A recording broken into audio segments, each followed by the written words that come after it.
Angel's world was a muted watercolor, its colors bled thin by the constant gray of fear. Her days were not marked by the bright laughter of other children, but by the hollow echoes of the principal's office. Mrs. Thorns wasn't a monster with claws and fangs, she was worse. She was a woman with a placid smile that never reached her eyes and a voice as smooth as river stone, which made her words cut all the deeper. It started with small things. A misplaced book, a tardy slip. Angel, a quiet and sensitive child, seemed to attract her attention like a moth to a flame. "Angel," she would say, her voice a low hum, "you are so forgetful. Don't you try to be a better student?" The questions were always rhetorical, coded in a patronizing tone that chipped away at her self-worth. It wasn't just the words, it was the way her gaze lingered, the way she would lean in so close Angel could smell the stale coffee on her breath, her presence a suffocating weight. The other children saw her as an outcast, the one always being called out in the hallways. Their whispers followed her like a shadow. "Angel's in trouble again," they'd say, and the distance between her and the rest of the world grew. The playground, once a place of potential joy, became a minefield of judgment. The monkey bars were for kids who weren't bad. The kickball game was for kids who deserved to belong. Angel found herself a lonely island in a sea of young faces, convinced she was fundamentally flawed.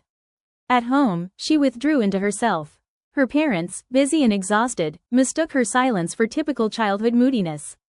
"Just a phase," her mother would sigh, as Angel's drawings became darker, her bright crayons replaced with charcoal grays and deep blacks. The vibrant girl who once chattered about imaginary adventures with her stuffed animals was gone, replaced by a ghost who haunted her own home. She stopped sharing, stopped asking for help, and started believing the lies she was being fed. "I am the problem. I am bad. I am not good enough." This was the narrative Mrs. Thorns had written for her, and she had internalized every word.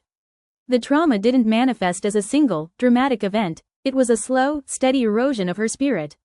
It was the feeling of her stomach clenching every time she heard a woman's sharp tone. It was the way she would flinch if an adult touched her shoulder in a kind gesture.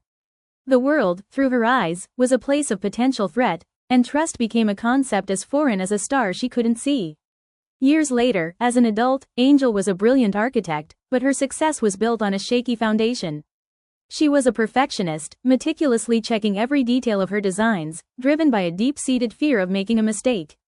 Her relationships were fleeting, her heart a guarded fortress.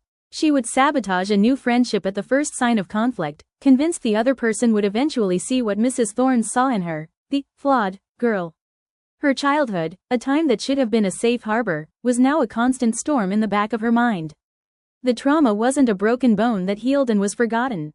It was a phantom ache, a whisper in the dark that reminded her she was always just one misstep away from being exposed as the bad girl from long ago. Angel was successful, but not happy. She was kind, but not open. She was a survivor, but she was still living with the invisible scars left by the principal who saw a child, and instead of nurturing her, chose to break her.